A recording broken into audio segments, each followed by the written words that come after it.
be honest with you, I'm actually quite nervous about this video. Yeah, I mean, when you're performing in front of an audience of millions, it takes its toll. So I need to be psyched up. And the way that physics teachers psych themselves up is by giving themselves an electric shock, which is what I'm going to do now. In the circuit I have a battery, and this battery is supplying a voltage to the circuit. A supply voltage is just the energy given to each coulomb of charge in that circuit. And in this case, I'm going to store that energy in a coil of wire, in the form of a magnetic field.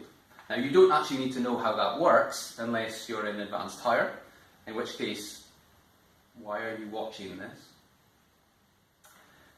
But anyway, I'm going to break the circuit, and when I do that, the energy stored is going to be released as quite a significant voltage between these two wires, which I'm going to hold in my hand. Get ready to be psyched up. Ah. Ah. Okay, so that's for me probably a pain rating of about 7 out of 10, which in normal human terms would be a 9 out of 10.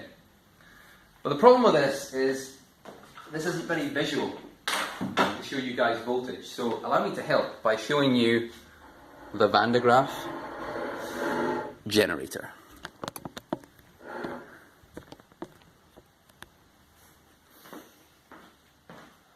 Okay, so when this belt goes around, it's going to rub against a drum that's inside this dome, and that's going to produce charges on this sphere.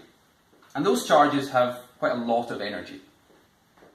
Contrast that with the charges here, which have a very small amount of energy. We say that this dome will be at a high potential, and this one a low potential. The potential difference between these two domes, that's called the voltage. Potential difference and voltage are the same thing. This gap right now is too big for the electrons to be able to jump from one dome to another. The voltage just isn't big enough at this gap. So what I'm going to need to do is bring this second sphere close enough so that the electrons now do have the necessary energy to bridge the gap. Okay? Let's see voltage in action.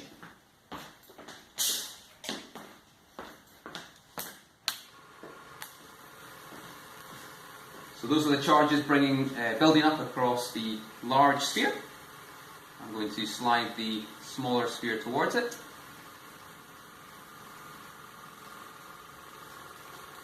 And eventually you should see the electrons moving through the air. Air is of course a really good insulator, but these electrons have so much energy they're actually able to break down the air. It's called ionizing the air. And create an electrical circuit. Lovely. Right. Now, we have just seen, I'll turn on the lights,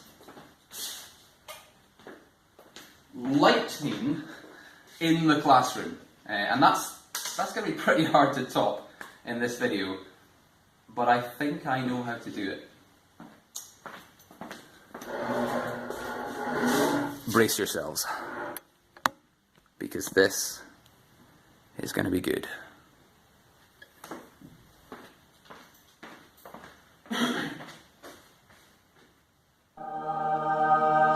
That's right, it's a very simple electrical circuit, cell 5. So in this circuit we have a battery and a bulb, and whatever voltage there is across the battery, there will also be across the bulb. Nice and straightforward. To show you how that works, I've got a nice little analogy here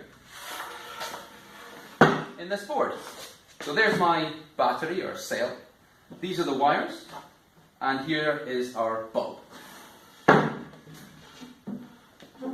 In this analogy, these marbles are going to represent the electrons. So when the electrons flow through the circuit, that's like an electrical current. how high or low these electrons are is going to represent how much energy they have. So this would be a low potential, this would be a high potential. And we start our story with the electrons having just left the battery at the maximum potential, the most amount of energy they're going to get. Now notice what happens here. Even through the wire, the electrons are losing some energy, because of course wires are also made of atoms which vibrate, cause the wire to heat up, and use some energy.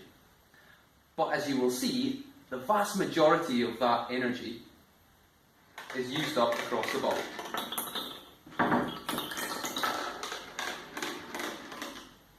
Okay? So the electrons had a high potential here and a low potential down here. In fact, if I wanted to measure the voltage across the bulb, I would need to put one wire here and measure the potential of the electrons there, and another wire down there, and get the difference between them. The potential difference would be the voltage across that bulb. That's why we say voltage across, not through. It's a VACT. Voltage across current is measured through. Nice and easy. What if we were to make this a bit more complicated, however, and have two components in the circuit? Well, in this case, the voltage is going to divide between the two components. In fact, whichever of these two resistors is the biggest, it will get a bigger share of the voltage. It's basically like a jerk bullying the smaller resistor. It takes more volts from the battery. The specific rule is R1 over R2 is equal to V1 over V2. In other words, the ratio of the resistors will be the same as the ratio of the volts across them. In this case, R1 is twice as big as R2, so it's going to take twice the volts. Does that mean that this would have 100 volts and that would have 50 volts? Well, that depends on the supply voltage, which in this case is only 12 volts. So you can't just magic up volts from nothing, right? The voltages have to add together to get the supply voltage. In this case, you'd have 8 volts across the 10 ohm resistor and 4 volts across the 5 ohm resistor. So let's make that a bit more visual for you, and I'm going to do another analogy here. Now this does involve me jumping off a table, so there is an inherent risk that I might break my ankle. But I'm going to minimise that risk by trying not to break my ankle. So I think we're good to go. I'm just going to tilt the screen down so you can see what's going on. Now, it doesn't matter which way round those two resistors are, the bigger resistor will always get a bigger share of the voltage, as I'm going to show you in this example. In this example, I am going to be an electron, which I know is pretty difficult to think of because I'm quite a positive guy, but I am. Let's start off with a scenario that you go through the small resistor first and the big resistor second. So here I am gaining my potential as I go through the battery. And wherever my feet are, that's basically the potential that I'm at. If I go through the small resistor first, you can see, or you should be able to see, that the difference in potential from here to here is quite small, right? So it's a small voltage. If I go through the larger resistor second, you can see that the potential difference from here to there is quite big. So the bigger resistor got a bigger share of that voltage. Let's try swapping them around.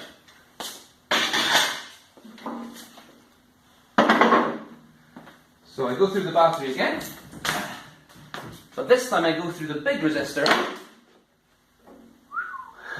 Big resistor first, I wasn't worried. And now I've got a big potential difference. I've lost a lot of my energy across that first resistor, okay, from here to there. if I go through the small resistor second, that's a relatively small difference in potential, a very relatively small voltage. Now, I would normally end these videos with a shockingly bad pun, but on this occasion, just for you, I'm going to resist